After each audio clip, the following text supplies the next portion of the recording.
February 2020, Melly was involved in a multi-inmate fight inside the day room of his area unit and was given a DR for his role in the fight. October 2020, placed on a room restriction for refusing to go back to his cell as he was trying to hide while on the phone. And developing now, there's a new push to get rapper YNW Melly out of jail. He's currently awaiting retrial for two childhood friends, but a new lawsuit alleges he's being held in inhumane conditions. With Melly's trial not starting until 2027, it's his lawyer's job to secure him a release on bond or house arrest. It was announced, with Melly's co-defendant Bortlen securing his plea deal. The new possible release date for Melly is being announced tonight, although Bortlen's team released a jail call of Bortlen saying he didn't snitch. Man, you better stop playing on my top, man. Y'all know it's sport, man. I'm 10 toes down. I hold it down, stay solid, they hate it.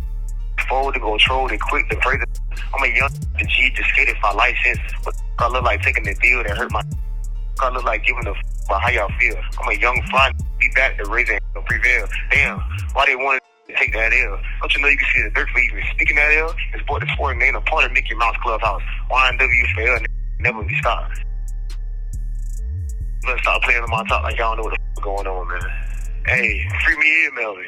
Boys. However, the news wrote, as predicted, Bortlen took the plea deal. He also agreed to a proffer, which means he's talking. The total length is 10 years, but he only needs to serve 6 more because they gave him 4 years of time served. We've already requested his deposition in the civil case. Academics would explain what's really happening, as the first factor of Melly's release depends on what Bortlen says. Academics wrote, the judge says Bortlen has to provide a factual basis for the 2 charges that he pled no contest to. You have to tell a factual story of how you committed an accessory to the crime, which confirms the crime happened. It's a gunna plea. But with the proffer, he can't say yes, ma'am. He gotta sing like Franklin. As he would further explain how it's a plea deal similar to Gunna's. I did tweet out saying people are upset. I said this is a gunna plea. This is a gunna plea. This isn't a plea saying you have to tell on him, but this is a plea that you're going to have to provide all the details that they were missing to convict him. And that's why it's a gunna plea. Why do I say he signed a gunna plea? Because YNW Melly, and I watched the case, we covered it. YNW Melly's case is that, number one, you guys have not done a job to prove that this is actually they have proved, but prove that this is a homicide with this person being the offender. Also, the accessory after the fact plea confirms that Bortlen, that's kind of like almost like a sub part of a conspiracy, except you weren't with the conspiracy at first. You came in after the fact. What that proved is that they came in, what that proved is that Bortlen worked with someone after he acknowledged that a murder took place in trying to cover it up. Do you hear what I just said? When pleading to an accessory to after the fact, you have to acknowledge that the happened and you assisted someone or in some way to cover the. Now, if Melly's statement is, how do we know the, and then secondly, how do we know who did it? Because they said it was a drive-by. Because he will have to admit that the crime happened, and it will leave only Melly as the last suspect. But even the judge was in disbelief of how Bortlen got such a good deal. As he told Bortlen, I don't know how your lawyers pulled this off. And it's my understanding that you want to resolve both cases today. Is that correct? Yes. And that resolution is an agreement you've reached with the state, the terms of which are as follows. Number one, in the 19 case, you're going to plead no contest to both counts of accessory after the fact. In the 23 case, you're going to plead no contest to all 4 counts as charged. In exchange for that, the state is going to null process, that is, drop the 2 first-degree. In exchange for that, I'm going to adjudicate you guilty on the 2 accessory counts as well as the tampering count. I'm going to sentence you to 10 years in Florida State Prison. This is the greatest plea deal of all time, from 5 life sentences to 10 years in prison with time served, which resulted in the news of Lil Wayne and Kodak Black's attorney Bradford Cohen says Bortlen has bit the cheese and is likely to flip on Melly after accepting the plea deal. All right, let's talk YNW Melly and YNW Bortlen. He is now doing the triple Lindy. For those youngsters that don't know what the triple Lindy is, it is when you do several flips off a high dive, and he will be flipping. He is going to be tell-all about anything he knows about the double case, and they will know if he's telling the truth or telling a lie when he gives his full quote-unquote confession as to what happened that evening. And that's what happens. A lot of times where guys are in the prison for 4 or 5 years awaiting trial and looking at a life sentence, and they're offered 10 years where they'll be home probably in another 3 years that he'll serve, he decides to flip and become a cheese eater. And that's what happens a lot of times on these cases. And I was expecting it to happen a lot sooner than it did. He held out for quite some time. But long story short is it looks like he's going to flip, and it makes the case on YNW Melly, depending on what he says, which I anticipate he'll say that YNW Melly is responsible. As even 6ix9ine would write, Bortlen just accepted his plea deal with prosecutors. Melly is cooked. I told you about all these rap guys years ago, but since they were scared of how big I was, everyone singled me out. It's what rapper said next when Melly's lawyers argued with the judge for him to be released from jail. Melly's been so confident of his jail release, he even ordered a $100,000 chain to wear for when he gets out. I would assume But it's still, that he spent a lot of money on lawyers. Like an amount that would probably... That kid spent a lot of money on a lot of things that shouldn't have been spent on. Really? Like what else? And cars, jewelry. And he's not even out to wear the jewelry. I'm like, why are you buying jewelry? You're not here to wear the jewelry. No, definitely lawyers are probably the best thing you can spend That's money what on. bro. But Yeah. he's good with lawyers, bro. Like, money ain't an issue for lawyers. Like, he's fine, but it's just like, there was a lot of stuff that should have went to lawyers that he didn't spend on lawyers. And I'm like, bro. And now it's like, he don't even want the chain no more. This is because Melly just sued the county jail, exposing them. It was announced Melly sues Broward Sheriff's Office for cruel treatment and is seeking immediate release from prison. Melly also claims that they have not allowed him to see or speak with any family members in 3 years. Melly's been living in a cold jail cell with barely edible food and no human contact. An interview from Melly's mother paints a disturbing picture of Melly's life in jail, making it sound like he won't last much longer. As during an interview, she was ranting over the fact that Melly's been granted a mistrial in his first trial, essentially beating the case but still being left in jail. Also not being allowed to use a phone or even look at his mail. my son has not been convicted of anything.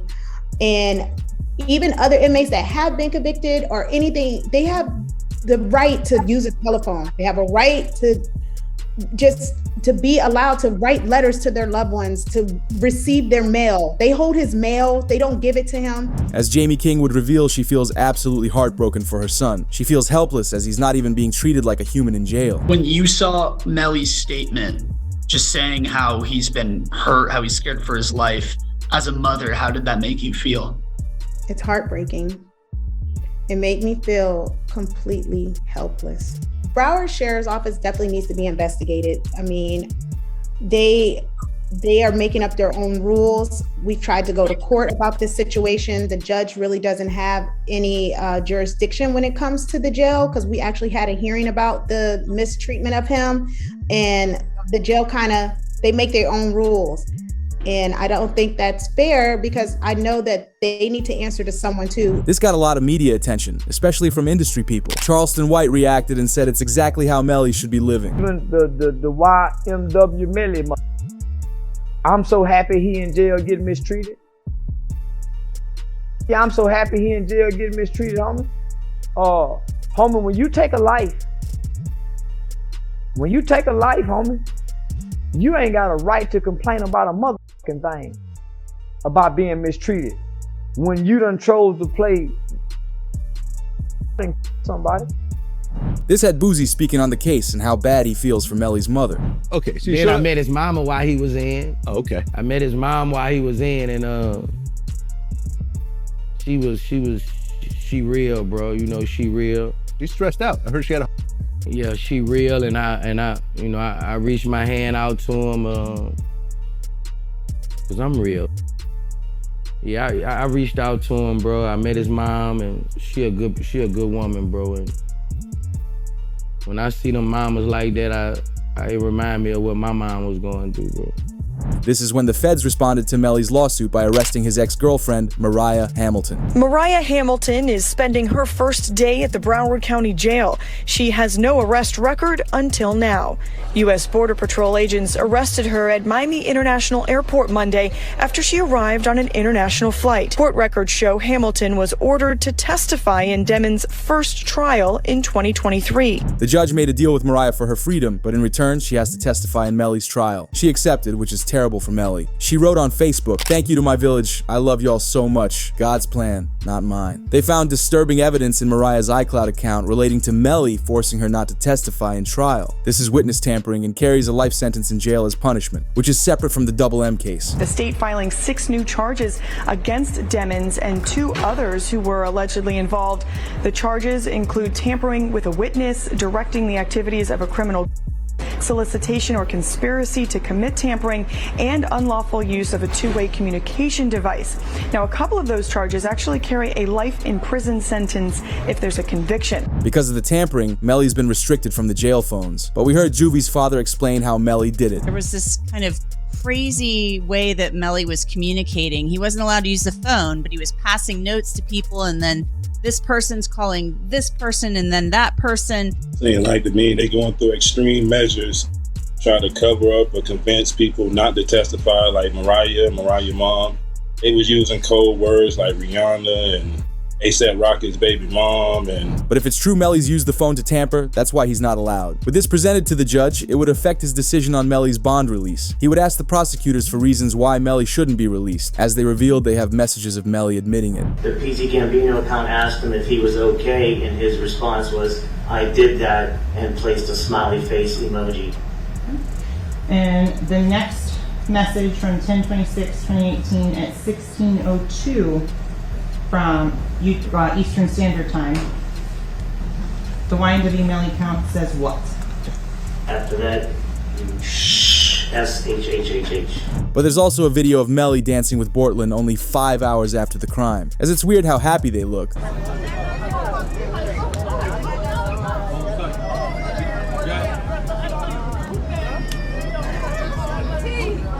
Melly still turned regardless of what happened this early morning.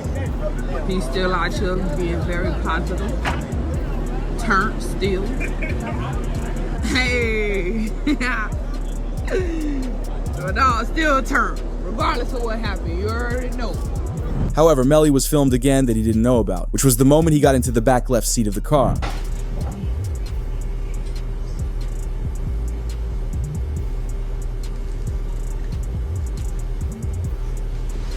Excuse me, you're able to see? The official court documents read, the direction of the bull traveling from left to right in the car supports the claim that they originated from the back left seat, where Melly was positioned. Even Juvie's mother confirmed he was there. Can you state your name, your full legal name for the jury? Leon Phillips. Okay. And are you related to one of the kids in this case? Yes, I am. How so? I'm his mother. And who is that?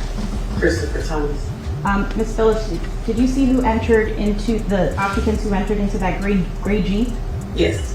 Do you recognize where your son entered that gray Jeep? Yes. Which seat, if you can identify for the jury? He got in the back seat on the right hand side. Did you recognize the individual that got into the back seat on the left side, the rear driver's side? Yes. And who was that individual? Janelle. However, this resulted in Melly's lawyers responding. They shared with the judge that there was never even a firearm found for the crime. So the first thing is I didn't have a firearm, so I can't know which firearm I'm going to use in order to replicate any of my tests. So I can't make tests for this determination because I don't know what firearm was used. Okay. They would then share the evidence found inside Bortlen's home. Melly's co-defendant YNW Bortlen was booked into a Miami jail Monday night and is being held behind bars on an out-of-county warrant. We just confirmed the warrant is out of Broward County for witness tampering. The warrant obtained by Law and Crime Network states as follows. On or about April 10, 2023, continuing through and including July 22, 2023, Cortland Henry, aka Bortlen, along with others, did unlawfully and knowingly engage in misleading conduct toward another person with the intent to cause or induce them to withhold testimony. The warrant continues the alleged witness had been summoned by the legal process to the jury trial of Jamel Dimmons, aka YNW Melly. The dates in the warrant are important. Jury selection for Melly started in mid-April, and a judge declared a mistrial on July 22nd, the same day the warrant claims Bortlen allegedly tampered with the witness. As it would be announced by Bryson Paul. Here are the images of alleged notes discovered during the home raid of Bortlen's home, of Bortlen detailing where certain jurors were sitting with a description of what they looked like. Before Melly's lawyers started throwing incriminating evidence towards Bortlen, it looked like he was getting ready to slide for Melly. To keep it real, this is sloppy. Bortlen, how the you gonna have the notebook of the jurors in your house? Holy sh! Like, come the on! It's like doing a and having the surveillance tape in your DVD player or something like that. You know what I mean? Like, come on, bro! Like they raid your crib and the surveillance footage of the is in your DVD player. They be like, oh, okay, thank you, brother. This can't be at your crib. But here's where it gets concerning for Melly, and let me explain. Bortlen will be able to validate all the new evidence the prosecutors want to use against Melly, such as why did Fredo Bang pick up Melly from the side of the road? And Chris Thomas are So what you're also going to find out is while Mr. Devins is out there on the side of the road, 4 in the morning, 4:42 specifically, he sends a drop pin, digital homing beacon, to his current location to one of his friends, Frederick Givens. Frederick Givens is also involved in the music industry, and he asked to be picked up.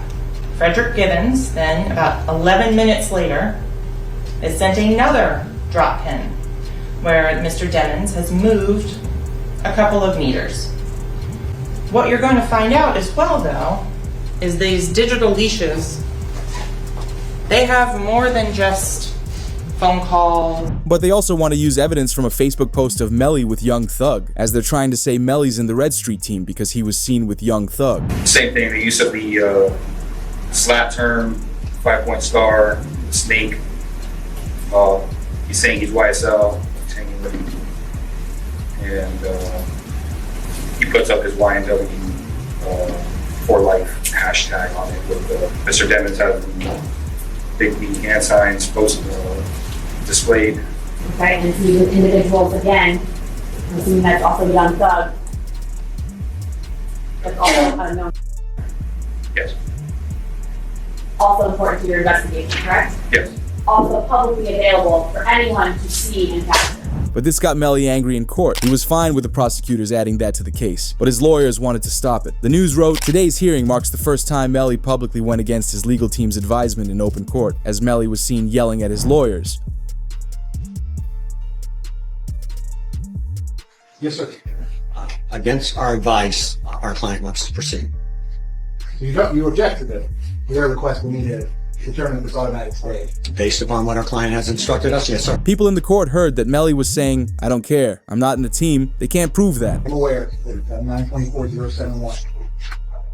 Call for an automatic stay while they were aggravators. They go to membership and again, there are things that the jury would have to find before going into penalty. Not aggravator, that's the death penalty. Aggravator, that's the enhancement itself, Your Honor. That was charged. He was charged in committing the murder for the further conviction, which is an aggravator in terms of the guilt. something that they would have to find by way of an interrogatory. Yes. But they want to use this evidence of a former O-Block member who said Melly told King Von a secret. Before Von passed and Melly was arrested, the two were great friends. King Von told people in O-Block that Melly asked for advice on how to deal with people. Did Von really tell you that Melly told him that he was two friends? He ain't come out and say, like, we got into an argument. And so, you know, if you know, when people could say something without saying it. And so he told me, like, once I posted what I posted, Von was mad at me. Bro, why you put up there, bro? Walk the bam. I'm like, you sitting up here, like, you know the love we got. You do this for us, but you gonna trust that his two friends? And he said, them was trying to extort him. And so I'm like, if they was trying to extort him, then why are you still around them? Although they will use Bortlen's interrogation against Melly, because Bortlen was asked on the night of the crime if he knew who did it. By just telling me the truth, even if it's something that I don't want to hear, but I respect the truth rather than BS, okay? And it's a simple question. If you knew who did this, okay? You may or may not know. If you knew who did this, would you tell me? It's either a yes or no question. Answer. Honestly? Yeah, honestly. The truth. You wouldn't? Because I wouldn't want to be a part of it. I wouldn't want to be. Where Bortlen doesn't give a firm yes or no answer using his voice. He shakes his head no, because he was worried about showing body language to the detective who would know if he was lying. This was a clear indicator to the police that Bortlen never wanted to be involved. So the officer continued asking him about other things from the night. And I'm driving, ducking for my life, trying to make sure I don't get hit. And you telling me, you telling me about shit. I don't know. You know what I'm saying? I'm trying to make sure I don't get hit. I'm driving. I'm trying to make sure I don't get hit. You know what I'm saying? What I'm gonna be worried about? You know what I'm saying? I know it's not for you to worry about. Shit crazy, bro. But if you tell me it happened there, there's gotta be some evidence there. There's gonna be broken glass, just like there's broken glass over here when you guys open the doors and stuff like that. Okay, there's gonna be broken glass over there when the windows got out. There's gonna be casings from the people at your car. Okay, there's gonna be stuff, evidence over there. Okay, right now, there's nothing. I kind of think I know what happened because I got information